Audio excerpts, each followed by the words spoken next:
So today I'm bringing you a unboxing of rear crash bar for the Lowrider S. It also acts as passenger foot pegs at the same time, so you could kill two birds with one stone with these, of course. So it's crash bar, rear crash bar slash passenger foot pegs, because the Lowrider S does not come with passenger foot pegs straight from the factory. So the brand of these, it's not Bum King, it is TCMT, the same manufacturer that I used on my Sportster. So the engine guard, the mustache engine guard that I have on my Sportster, it's the same manufacturer. So these are made in China. Okay, so packaging, as you can see, looks very good, well packaged, rubber with some saran wrap plastic. Let's go ahead and open these. I already opened them up, wondering what they look like. They're heavy, all right. I'm not sure about the thickness or anything like that, but you can look at it. Looks beefy, of course. I'm gonna just show you, some close-ups of the welds. I'm not too sure if that's any good, but you can see some of it. I don't know if these are power coated. I believe it might be power coated, because coverage looks pretty good. Good coverage all the way around. You can see the welds here. So that's one of them. Let's go ahead and open up the second one. I already went ahead and slashed these open, of course. We are going to be installing these soon, maybe within the next couple of days. I'll just have to find a day that I could install these. So these are the way that it is shipped. We have these wrapped in plastic, plus the foam, well protected, in case you guys are wondering. I don't know if they have a low gloss or a matte finish, but this is a high gloss finish, which will fit the bike pretty good. I don't know which one's the left side or the right side. I'll just have to figure that out when I start installing these. So here's the second one. You guys can check them out side by side right there. I don't know which one is the one on the left or the right, but I'll figure it out. There is no instructions in here, just so far the hardware and the foot pegs or the crash bar themselves. So there you go, in case you're wondering. There is a thread in here, so we're not finished unboxing these just yet. Okay, we still have to check out the hardware. So this is the second little bag that you get. You get this little bag of hardware. This also appears to be kind of like a foot peg. It's got a little bit of a grip, plastic. Yeah, these are made out of plastic. So I don't know if that is gonna be reliable. I'm not too sure, but so far everything looks pretty good. I wonder how this goes. Does this go in there? All right, so this goes in there, right? So like I said, I don't, there is no instructions on how to install these. I'm guessing one of these goes in here. All right, so that goes in there, in case you're wondering. Okay, so we have two of these. So this looks to be alloy. I believe this is alloy. It's not that thick. Look at, so this is the sleeving for this.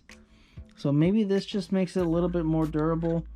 Like I said, this is plastic, so maybe it's meant to kind of tear away and break away with the crash bar. That way you don't damage the frame. Maybe that's what that's for, maybe. But yeah, this goes in here like so.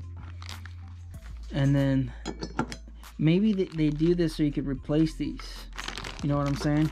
So like I was probably just so maybe you could buy these end caps from Bum King and they offer replacements.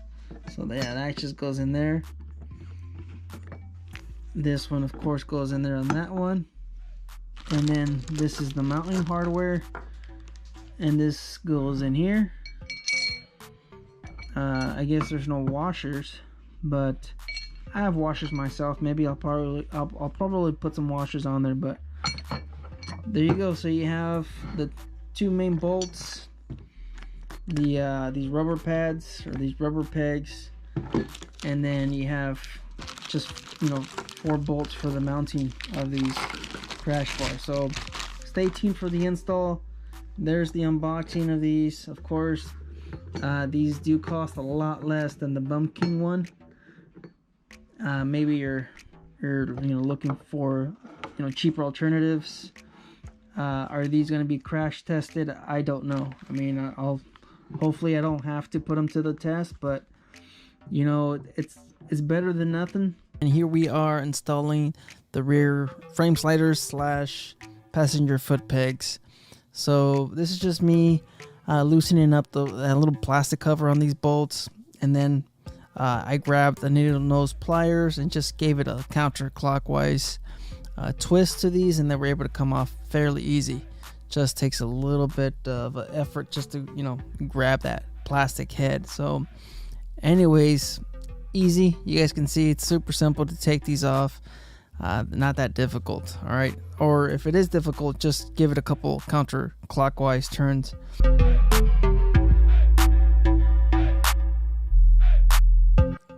Alright, so let's go ahead and just grab some Loctite. This just ensures that the bolts aren't going to come out because of the vibration and all that good stuff on these Harleys. So they used to be a lot worse, and they're not that bad anymore. So a little bit of Loctite. You guys can see that I provided some washers myself. I went to my local Harbor Freight store and I picked up a set of washers. So that's why in this video you can see that I have washers, but if you see the unboxing video, you don't have any washers provided with this kit. So just a heads up, you'll probably have to buy some washers. So here it is again. We are finger threading these bolts. Do not torque down on anything. If it's not going in smoothly, just check the threads, make sure it's clean. Maybe provide a little bit of oil or some kind of a grease or something.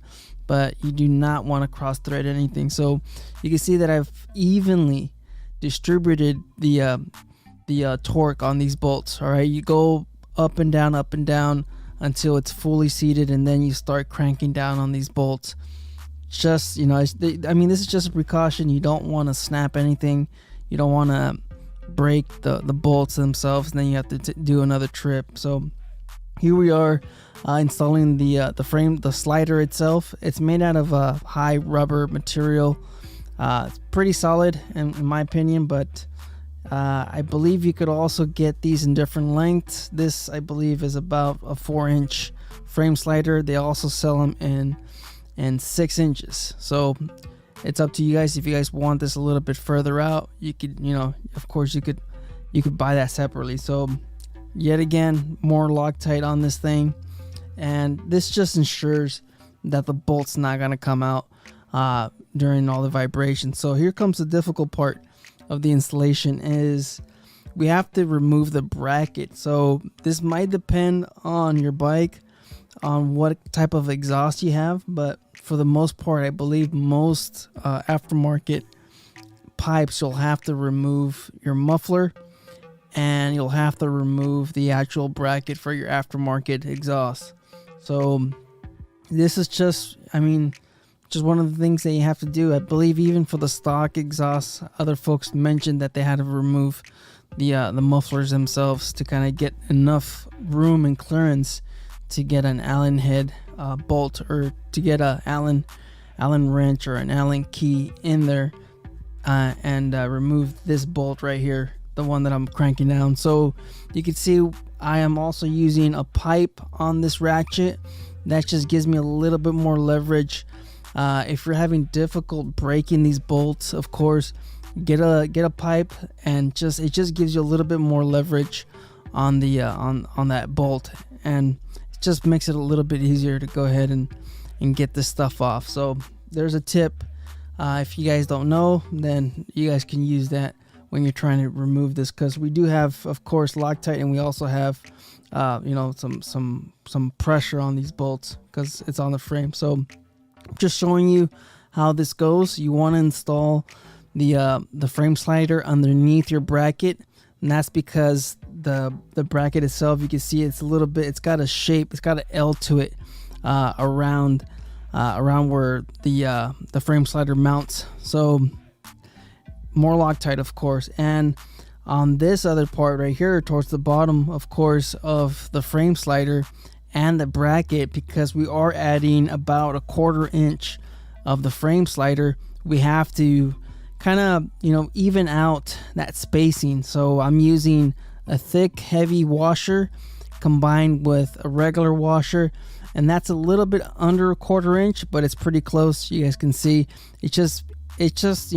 kind of evens out because of the spacing of the frame slider is now underneath the exhaust bracket. We don't want to we just want to keep it even, and that's the reason why I added a couple washers. You could probably not do that, but you'll probably end up maybe bending the metal or cracking something or breaking a bolt or something like that because of the way it mounts. All right, so once again, finger threaded, we're evenly tightening these bolts. All right, we're not going one too heavy on one side. We are just seating them a little bit and then moving on to the next one, seating it and then moving on to the next one. And then once everything's well adjusted and seated, then that's when we start to crank down on these bolts.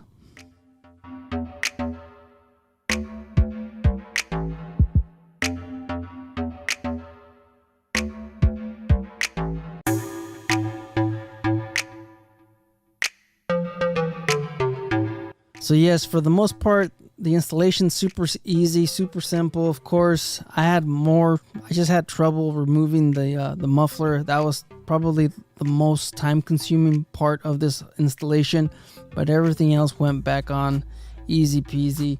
Just Loctite everything, and just make sure you evenly tighten these bolts. Don't go too heavy on one side because stuff's not aligned properly, and once you start messing that stuff up, you'll probably break a bolt, and then you'll have to struggle to get that thing out. And it could take, you can add maybe 40 minutes to the job if you cross thread stuff.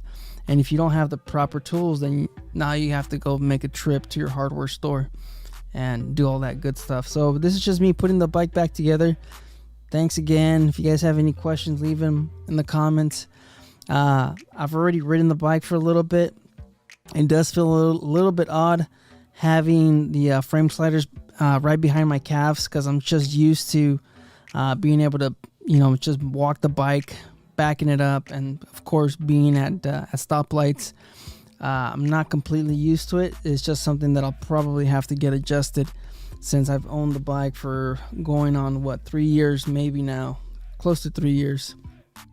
So anyways, hey, good alternative if you're looking to save some money. Of course, these run almost at $300 if you buy them from the name brand, but if you buy these from TCMT, of course you'll save yourself about what is that, $150. You'll save yourself over or almost $200, which is it's a big chunk of change right now, especially with how things are going.